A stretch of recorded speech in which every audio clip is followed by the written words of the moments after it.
Your father physically assaults you. You refuse to sign over your inheritance. He threatens to destroy your life. Then you find out he's been stealing from you for years. And the worst part? He's convinced the entire family you're the villain. I'm 37 years old, and I work in commercial real estate. Nothing fancy, just steady paychecks and a modest apartment in the suburbs. I've got a sister who lives 2 states over, and honestly, we've never been particularly close. My mother passed away about 6 years ago, and that's when things with my father started getting weird. My grandfather died 2 years ago. He had money. Real money. Not generational wealth, but solid 6 figures sitting in investments and property. My mother had already passed, so her share of the estate came directly to me. The will was clear. I inherited roughly $350,000, plus a rental property worth about $420,000. My father got the house he was already living in and $100,000 in liquid assets. Here's where it gets stupid. My father called me a week after the inheritance was finalized. He wanted to discuss the situation. That's the phrase he used. Discuss the situation. As if my grandfather had made some kind of mistake and we needed to fix it. We met at his house, the same place I grew up. Your mother would have wanted us to work together on this, he said. He was sitting in his recliner, and I was standing near the kitchen. This detail matters because I remember feeling like I was the visitor in the space. I asked him what he meant. You're young. You don't have the experience to manage that kind of money. Let me handle it. We'll pool everything together, and I'll make sure it grows. You'd probably just waste it anyway. That's when I should have walked out. I didn't. I told him I appreciated the offer, but that I had a financial advisor, that my money was already being managed responsibly, that I planned to invest in another property, build some passive income. He didn't like that answer. You're being selfish. Your mother would be ashamed. That hit different. I loved my mother. The thought that she'd be disappointed in me for keeping my own inheritance stung, even though I knew logically he was manipulating me. Over the next few months, the conversations escalated. He'd call me out of the blue. He'd mention how he'd sacrificed for the family, how he'd paid for my college, how he'd been there for me. All true. But then he'd pivot. He said the economy was unstable, that he knew how to protect money, that I was being reckless. One particularly rough Sunday, he called and said, "If you won't do this voluntarily, we'll have to explore other options." I asked him what that meant. Silence. "There might be questions about the will," he finally said. "Your mother's will. Questions about whether she was mentally fit when she made her final decisions. Could get messy." I hung up. That was a threat, and we both knew it. I didn't hear from him for 2 weeks. Then my sister texted me. She said our father had been calling her, telling her that I was refusing to help him and that I was abandoning the family's financial future. He told her he needed money for medical bills that he couldn't afford. It was a lie. I checked with his insurance company as a point of verification. He had no outstanding medical claims. She believed him, though. She texted, "Mom would be disappointed in you. Don't be selfish." That's when I realized he was isolating me. I called my financial advisor, explained the situation. She said what I already knew. He had no legal claim to my inheritance, and threatening to dispute the will based on mental fitness was a hollow threat without evidence. She also said I should document everything. So I started keeping records. Text messages, dates of phone calls, details of conversations.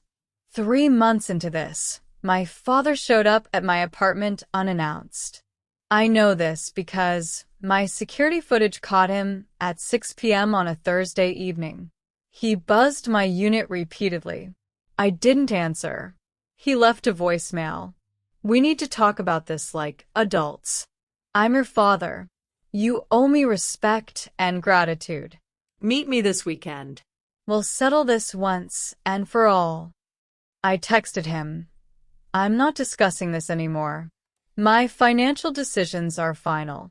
Please stop contacting me about this. His response was immediate. You're breaking your family apart. Your sister won't speak to you. I'm telling you right now, if you don't cooperate, there will be serious consequences. I saved that message. The weekend he wanted to meet, I didn't show up.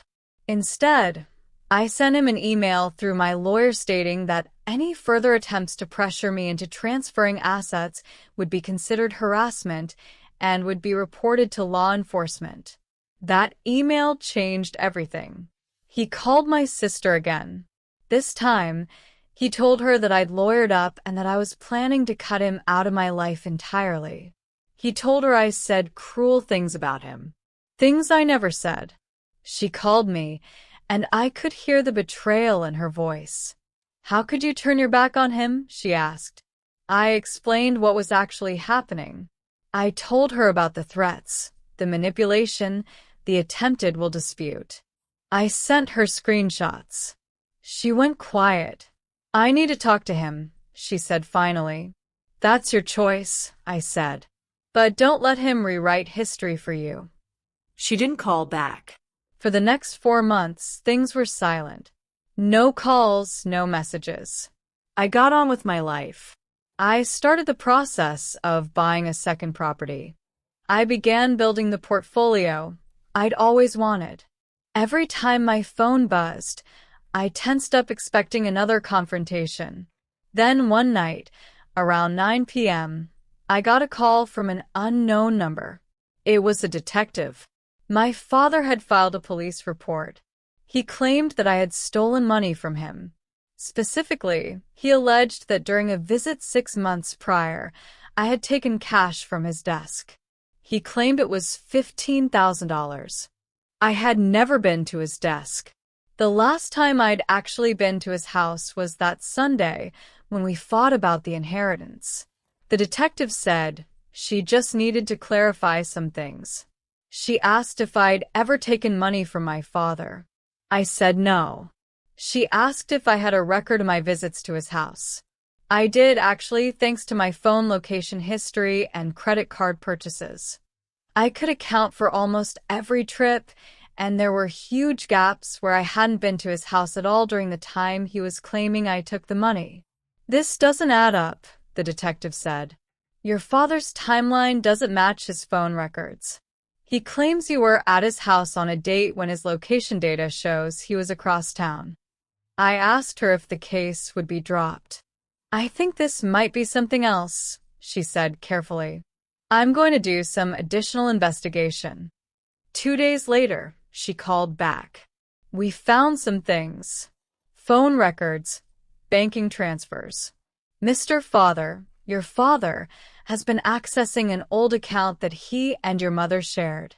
It's still technically active. He's been making withdrawals. Thousands of dollars. Some of those transactions happened before your mother passed away, but the account was supposed to be closed after her death. He never closed it. My heart sank and raced at the same time. How much? I asked. Preliminary count is $47,000. We're still investigating, but it looks like he's been taking money from what should have gone to her estate. Money that should have been part of your inheritance. I couldn't breathe properly for a solid 10 seconds. The detective said the police would be moving forward with an investigation into elder financial abuse and attempted fraud. She said they'd want a formal statement from me. I gave it the next day. 1 week later, my father got arrested. Not immediately charged, but arrested. He was processed and released on his own recognizance pending investigation. The news hit my sister hard. She called me for the first time in months. What did you do? She asked. Not what happened, but what did you do, as if I'd manufactured this somehow. I explained that I hadn't done anything. I'd reported his threats. That was all. The police had found the evidence themselves through banking records and phone analysis. He said you set him up, she said quietly. I almost laughed. Why would I set up my own father for embezzlement? That makes no sense. Why would I want this kind of attention? She didn't have an answer. Over the next 2 weeks, things spiraled in ways I didn't anticipate. My father hired a criminal defense attorney. That attorney immediately filed a civil suit against me, claiming that I had misrepresented the inheritance situation and that my father was owed a portion of my assets as compensation for his emotional distress and legal fees. It was a Hail Mary, a desperate move from someone who was cornered. My lawyer called me up and said, "He's trying to intimidate you. This suit has no merit, but we're going to need to defend it, which means more legal fees for you." That's when the manipulation escalated into something uglier. My father reached out to me directly, not through his lawyer, but a personal call. I almost didn't answer, but something made me pick up. "Please," he said. His voice was different. Smaller. "Don't do this. We can work it out. I made mistakes. I was stressed about money, about getting older, about your mother. But we're family. You're throwing that away." For a moment, I almost believed him. Then I remembered the threats, the false accusations, the stolen money. I said, "You had a choice. Multiple choices. You chose to manipulate me, steal from my mother's estate, and then accuse me of a crime when I wouldn't do what you wanted. That's on you." "I'll go to prison," he said. "Is that what you want? Your own father in prison?" This was manipulation number 4, maybe 5. I'd lost count. "I didn't put you in that position," I said. "You did." I hung up. That should have been the end of it, but people like my father don't accept endings they didn't write. The civil suit was scheduled for preliminary hearings. My father's lawyer kept filing motions to delay, to push back the date, claiming he needed more time to prepare. It was a stalling tactic, and my lawyer said it was common. Delay long enough, and sometimes people give up. I wasn't going to give up. In the meantime, the criminal investigation continued. The detectives found more. Not just the $47,000.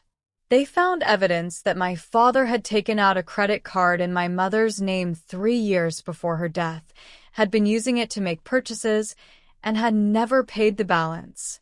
When my mother died, my father claimed he didn't know about the card. But the investigators found that he'd been receiving the statements at a separate mailbox he rented under a false business name. A separate mailbox. That level of premeditation was chilling. The detective called me again with an update. "We're looking at fraud charges now in addition to embezzlement. He was planning this for years. This wasn't something that just happened." My sister heard about the credit card thing through the grapevine. She called again, and this time, her voice had changed. She sounded angry. "Why didn't you tell me this?" she asked. "Because you didn't believe me when I tried to explain," I said. "I was an idiot," she said flatly. "I trusted him. He used Mom's death to make me sympathetic to him. I can't believe I fell for that." I told her it wasn't her fault. He's a master at this. He'd spent decades perfecting the art of manipulation. "What do you want to do?" she asked. "I want justice," I said. "And I want this to be over." The preliminary hearing for the civil suit happened on a Tuesday in March.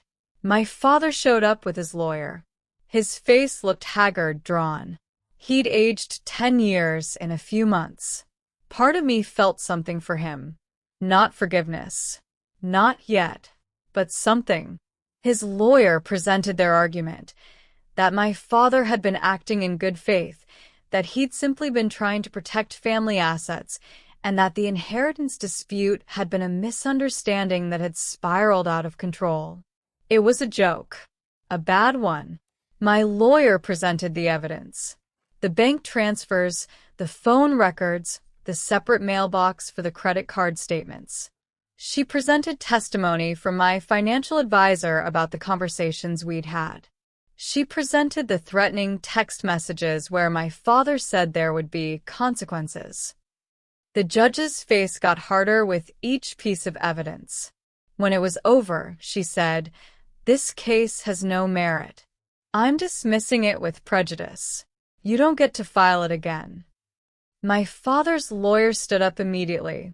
"Your Honor, we'd like to file an appeal." The judge shut him down. "You can appeal if you wish, but I'm advising you that this decision is solid.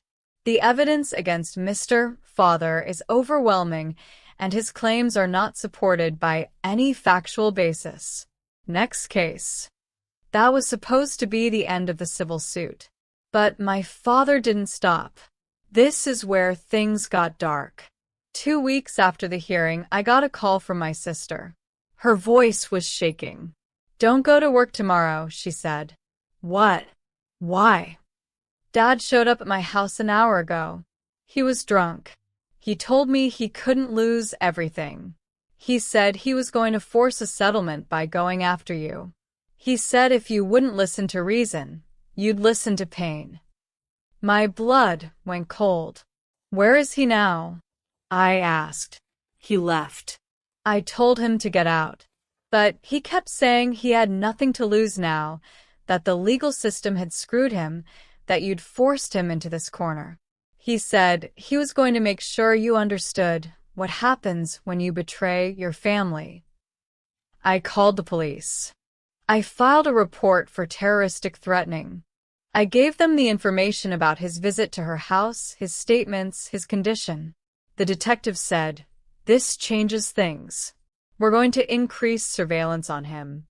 Don't go anywhere alone. Don't establish patterns. If he approaches you, don't engage. Just call us immediately." I called my boss and told him something was going on with my family, that I might need to work from home for a while. He was understanding. I'd been a reliable employee for years. For the next 3 days, I basically locked myself in my apartment. I had groceries delivered. I worked from my laptop. I kept my doors locked and my curtains drawn. It sounds dramatic, but he'd crossed a line, and I didn't know what he was capable of anymore. On the 4th day, there was a knock on my door around 2 a.m. I didn't answer. I looked through the peephole. It was my father. He was alone, and he looked destroyed. His clothes were wrinkled, his hair was disheveled, and he was swaying slightly. I called the police immediately. I whispered to the dispatcher what was happening. "Don't open the door," she said. "Officers are en route." My father knocked again. Harder this time. "I know you're in there," he slurred. "Open the door. We need to talk." I didn't respond. He knocked a 3rd time, even harder. The sound made me jump. "You ruined me," he shouted. "You took everything. Your mother was my wife. That money was mine." That one sentence changed everything. The anger I'd been holding back, the sadness, the betrayal, the entire emotional weight of the past year crystallized into pure clarity. He was angry about the money, yes. But he was also angry that he felt entitled to my mother's assets, that he thought his marriage gave him ownership over her death. The police arrived 4 minutes later. I watched through my peephole as 2 officers approached him. He went with them without resisting. He was cuffed and placed in the patrol car. I opened my door and watched as they took him away. The officer who stayed behind got my statement. I told him everything. The threats, the drunk visit, all of it. "This is escalation," the officer said. "Combined with the criminal investigation already underway, the prosecutor is going to want to consider bail conditions. He may not be able to leave the county." After they left, I sat in my apartment and felt completely hollow. The next day, my father had his bail hearing. The prosecutor argued for strict conditions, no contact with me or my sister, electronic monitoring, restrictions on travel. The judge agreed to electronic monitoring but allowed him to remain in the county as long as he stayed away from us. He was released with a GPS ankle monitor. I went to work the next day. I needed routine. I needed to feel normal. But I kept jumping at loud noises. I kept checking my phone, expecting something worse. The stress was wearing on me in ways I hadn't anticipated. My sister called. She asked if she could meet me for coffee. We met at a place near my apartment. She looked like she hadn't slept much either. "I'm sorry," she said immediately. "For everything. For not believing you. For letting him manipulate me." "It's not your fault," I said, and I meant it. "He's good at this." "What happens now?" she asked. "The criminal case goes to trial. My lawyer thinks he'll probably take a plea deal. He doesn't want us going to court where all of this becomes public record." She nodded slowly. "Do you think he's sorry?" she asked. I considered the question honestly. "No," I said. "I think he's sorry he got caught. But I don't think he's truly sorry for what he did or why he did it." She accepted that. 2 months later, my father's attorney called my lawyer with a proposal. My father wanted to negotiate a plea deal. In exchange for a guilty plea to embezzlement and fraud, he'd receive a reduced sentence. The prosecutor's office agreed to the terms: 3 years in prison, mandatory restitution of $54,000 to cover both the stolen money and my legal fees, and a 10-year restraining order. My father accepted. At the sentencing hearing, the judge addressed him directly. "You've violated the trust of your family and the law. You stole from the estate of your deceased wife. You fraudulently obtained credit in her name. You threatened your own son. You've shown no genuine remorse, only regret at being caught. The court is imposing the agreed-upon sentence." My father was led away in handcuffs. I didn't feel satisfied. I didn't feel victorious. I felt tired, but I also felt something else. Something that took me a while to identify. I felt free. The aftermath of his imprisonment was quieter than I expected. There's no dramatic conclusion where the family reconciles, where he sees the error of his ways from behind bars and writes me apologetic letters. That's not reality. What actually happened was years of silence. My sister and I rebuilt our relationship slowly. We started small with coffee meetings, then dinners. We didn't talk about our father for months. When we finally did, it was clinical, distant. We discussed the estate, the legal fees, the restitution payments that would be coming. We didn't discuss feelings. The financial part resolved fairly quickly. The property my grandfather had left me was no longer in jeopardy. My inheritance remained intact. The restitution payments from my father's account made up for most of my legal fees. The state returned the assets he'd stolen from my mother's estate to her official estate distribution, which meant my inheritance was actually larger than it had been originally. That felt hollow. I would have rather had a normal relationship with my father than this money. I received a letter from my father about 8 months into his sentence. It came from the state penitentiary. I almost threw it away without opening it, but I read it. He wrote about how prison had given him time to think, how he'd been in therapy with the prison psychiatrist, how he was starting to understand that his behavior had been driven by insecurity and fear of aging. He wrote that he knew I'd never forgive him, but he wanted me to know that he was sorry. He wrote, "You were right to turn me in. I was wrong. I stole from your mother's memory. I threatened my own son. I destroyed my relationship with you and your sister. If I could go back, I would make different choices. I don't expect you to believe that. I don't expect anything from you except to live a good life, maybe. Make better choices than I did. I read that letter 5 times. It was either genuine remorse or the most manipulative thing he'd ever done. And honestly, after everything, I couldn't tell the difference anymore. Maybe that was the point. Maybe after enough betrayal, trust becomes impossible to rebuild. I didn't write back. I didn't visit. I moved on. I bought that second property. I rented it out.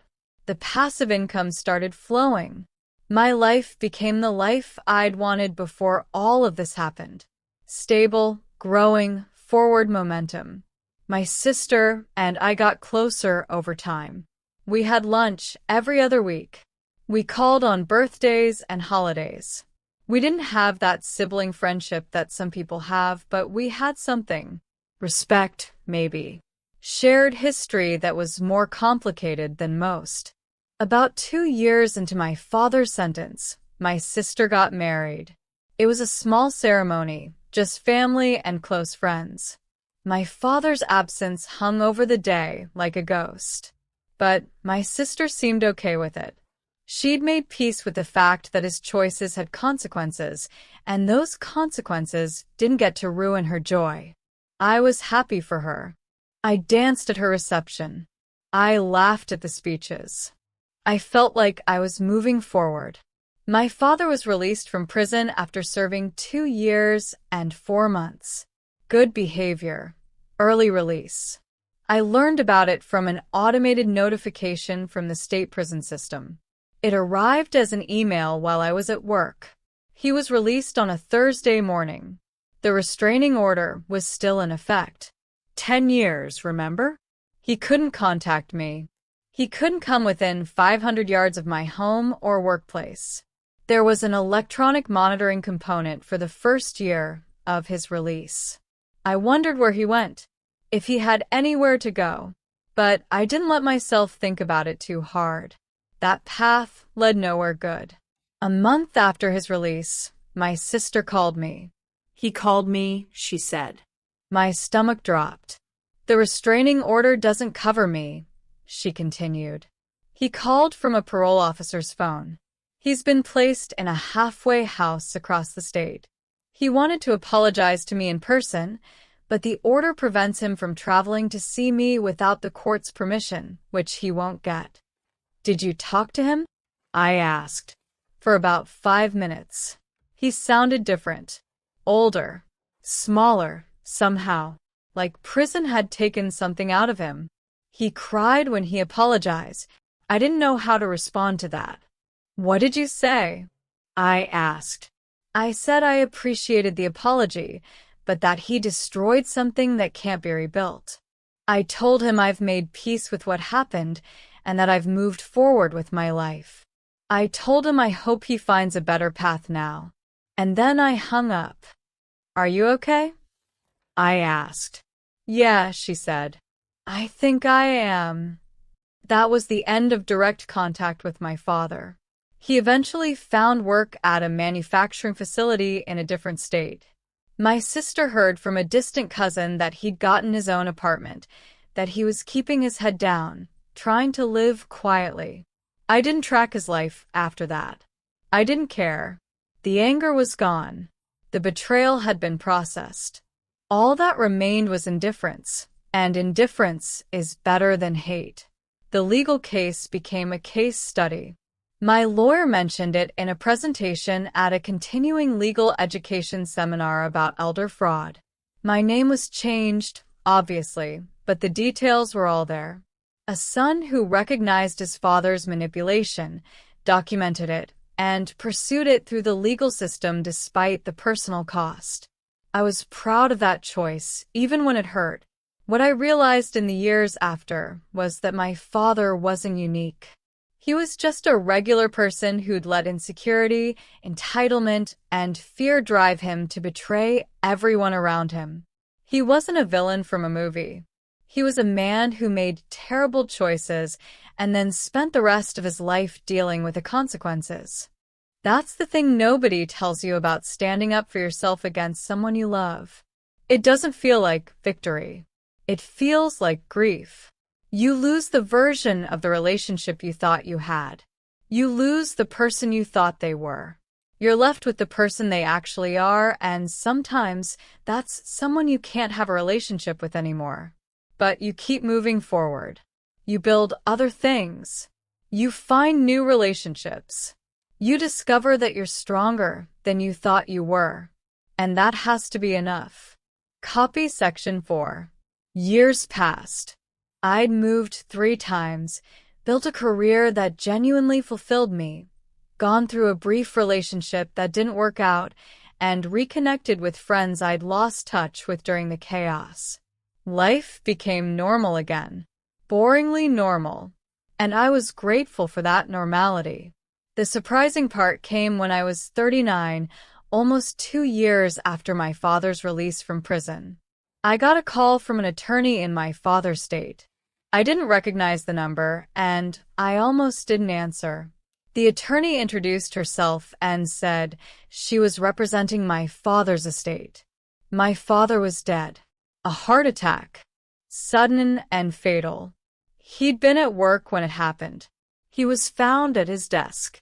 The attorney explained that my father had left a will, and despite our estrangement, he'd listed me as the beneficiary for a small life insurance policy that he'd taken out years ago, before everything went wrong. It was $20,000. The attorney asked if I wanted it. I was silent for a long time. I need to think about it, I finally said. I called my sister immediately. He's dead, I told her. She didn't respond right away. How? She finally asked. I explained about the heart attack, the insurance policy, the question I had to answer. Are you going to take the money? She asked. I don't know, I said. That night, I couldn't sleep. I kept thinking about that letter he'd sent from prison, the one about how he understood what he'd done wrong. I thought about his voice on the phone to my sister, crying as he apologized.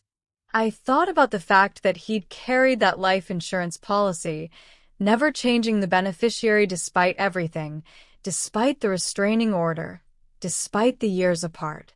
Was that an act of love? Or just another manipulation, trying to buy forgiveness even in death? I would never know. The next morning, I called the attorney back. I want the money, I said. But I don't want it for me. I asked her to contact my sister. I asked her to split the $20,000 evenly between my sister and me. Then I asked her something else. I asked her to find out the name of the charity that my mother had loved, the one she'd volunteered for in the years before she got sick. It was a youth mentorship program. Kids from broken homes paired with adult mentors who could show them a different path. I donated my $10,000 to that charity in my mother's name. My sister did the same with her half. When the charity called to thank us, they mentioned that the donation had come just in time. They were about to cut a program because of funding shortages. Our donations saved that program for another 2 years. I never knew if my father would have wanted his life insurance money to go to that charity. He probably would have been furious. But it felt right.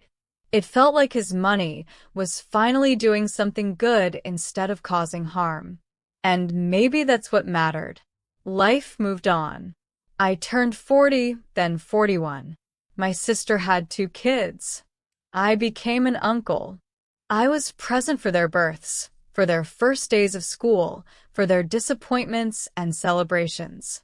The relationship with my sister deepened into something real and lasting. We'd been through something together that had broken us both momentarily, but we'd healed. We'd chosen each other when we could have just walked away. That choice defined us more than my father's betrayal ever could. I still think about him sometimes. Not often, but sometimes.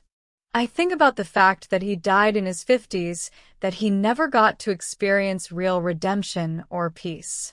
He spent his final years working a modest job, living in a small apartment, probably carrying the weight of what he'd done until his heart just gave out. That's not satisfaction. That's not revenge in the way I might have wanted it years ago when I was angry. But it's closure of a kind. It's the understanding that actions have consequences, and sometimes those consequences stretch all the way to the end of your life. What I learned from this entire situation is that entitlement is a disease. It's a disease that eats people from the inside out. It makes them believe they deserve things they haven't earned. It makes them willing to destroy relationships, commit crimes, threaten the people they love, all to protect their ego. My father had that disease badly, and it killed him. I decided a long time ago that I wouldn't let it kill me. I decided to be honest about what I wanted, to pursue it honestly, to respect other people's ownership of their own choices and their own lives.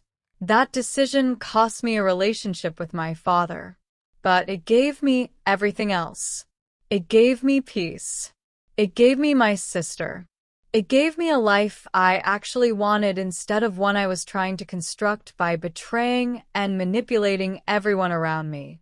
In the end, that's worth more than any inheritance. If you got this far, you've got the stomach for some real chaos. Subscribe if you like stories about people finally catching themselves before they become their worst selves, or when it's too late.